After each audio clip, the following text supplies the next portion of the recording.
If you're into variable volt or variable watt vaping, chances are you have looked around for a good mod. The prices are coming down, so it's easier to try out new things when they come along, and I'm always looking at new ones, looking to get the nicest thing to come along. So today we have a new little box mod. This is my first box mod. Up until now, it's been all about tubes, but today we're changing things up a little bit. I am Steve Perry from SmokingTheBandwidth.com, and I am slaving over a hot cartomizer to bring you the best news, views, and reviews for electronic cigarettes products available on the World Wide Web. And today, we're talking about boxes. More specifically, the TMAX, the latest box mod from the folks over at Sigelei. Now, this is my first Sigelei mod, and we're going to take an up-close look at it first. There's a couple little things about this mod that set it apart from a lot of the other ones, and we're going to take a look at those and let you know what they are. Alright, now the first thing that you're going to find interesting about this Sigelei TMAX is located on the bottom of the mod. You're going to see two dials that when you turn them, they come off. One of them houses a rubber cap in the end. Well, I guess it's more of a foam. And the other one houses your hot spring to activate a battery. Now, both of these compartments will hold a battery. The one compartment holds an 18350 and the other holds an 18650. Now, when I had first read on this mod, I had seen that it will use 18650 or 18350, and I thought that it would use two of either, but I was incorrect about that. What you have is on the one side you have an 18350 hole, and on the other side you have an 18650 hole. Now, if you look down the mod, you'll see the reason for that. You've got the button, the LED screen, and the electronics that are housed in the top end of this mod. So the one side can really, if you look down in there, the one side, there's only room for an 18350. There might be room for an 18490, I don't know, but there's certainly not room for an 18650. So this side will only hold an 18350. Makes it a little bit inconvenient. It would be better if it used two 18650s, but it doesn't. Get over it. That's the way it works. If it were to use two 18650s, it would have to be a lot longer. Now, I've seen some people talking about this mod and talking about how hard the end caps are to get back on. I didn't find them to be that particularly hard. They're a little tougher than the average mod. If you look, you got to get them threaded just right, of course, and then you can screw them on. Now, my first reaction was I thought these caps were plastic, but they appear to be metal. I'm not sure which one they are really, but they're good quality. They should not break on you very easily. But once you got them both on, that's what it'll look like. You've got your two batteries installed, and you can go ahead then and hit the button, I believe 3 times, maybe 5, and you're going to get the system on message. Alright, so now we're going to go ahead and scroll through the menu here. You see your first click, I've got it, or it comes out of the box set up to just show the voltage at your setup. If you click it 4 times, you get into the menu. There's on, off. You can just toggle through. We're going to leave it on. I didn't mean to let it sit that long to kick in. Here you go, real quick. Got on, off, voltage up, voltage down, your battery voltage, your LCD display, your LCD on, off, and your power or voltage. That's for variable wattage or variable voltage right there. We're going to leave this one on voltage. And the last setting we're going to have to scroll back through to get to. That is your RMS or mean. And then, of course, you round robin back through the menu. Now your voltage up and voltage down, you can hit the button and hold it and it will scroll through, or you can push the button multiple times to get it to go through, and of course it will round robin at the end of the cycle. That's basically all the settings. and all the information you need to use them. The only other one would be your LCD display. You can set it up to display the voltage that you're set at, the resistance of your atomizer, or the charge of your battery. We're going to set that to charge the battery, which is 4.2 volts. Alright, now moving along to the functionality of the device. Here we have a T3, and this is not my T3. It is my girlfriend's T3. And we are not going to vape it because I have no idea what's in it, and she vapes some really off-the-wall stuff.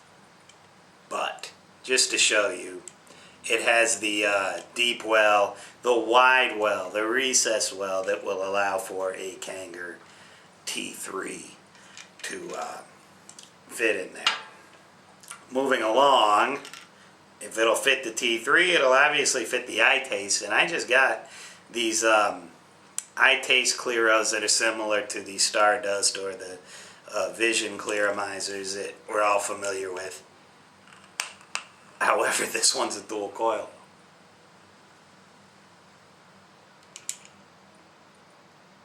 And as you can see, these things just produce off-the-wall vapor.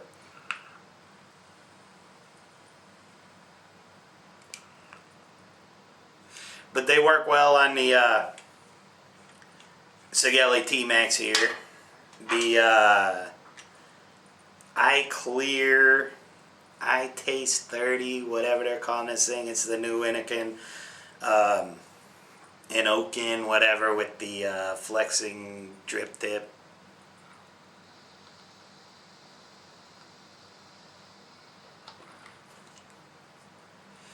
Again, produces huge vapor, dual coil, fits well on the device.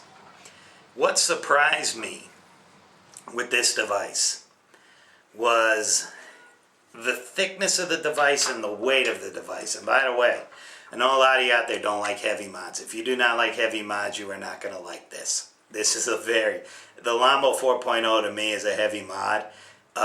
This is heavier than the Lambo. Here it is with your dual. This is not just a dual coil tank. This is a Finiac dual coil tank. And if you look at that and see, it basically fits on there perfectly. It is almost the exact size of the width of the Sigelei TMAX. So that works well as far as a box mod. Usually your tanks will hang awkwardly off the side. Not on this bad boy.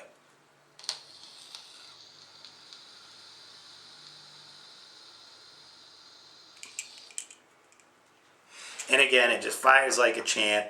It's a great little mod. It comes in blue, which I wanted, silver, gold, and black. I believe, well, I know black. But I don't know about the rest of them. Now, this is the colored Finiac dual coil Cardo tank. And as you're going to see here, this one is slightly wider. If you look from the bottom end to the top, let's get that set right. You can see it's slightly wider at the top than the TMAX, but not enough to make it look awkward. Most of the stuff that you fit on there will work very well on there. And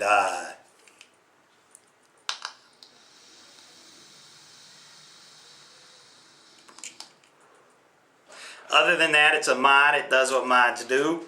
It's variable voltage, it's variable wattage. So it has those features that a lot of people are looking for in their devices. It is very heavy once again. Now here's another thing that I noticed that I showed and pointed out. My girlfriend's left-handed, okay? The natural process of holding this mod, your thumb just kind of falls right on that button. Right on the fire button. It's right there. I mean, it is perfect for a right-handed. However, if you're left-handed and you hold it like this, that's going to leave basically the first knuckle on your thumb to the button. You can fire it that way, as you can see as I'm scrolling through the menu. It's not really a problem, but it can be a bit awkward for people who are left-handed, I would think. It's certainly going to fit better in your hand if you're right-handed, and it'll probably work better for you like that. All in all, I was very impressed with how heavy this mod is. This is my first Sigelei. I was impressed with how well it's built.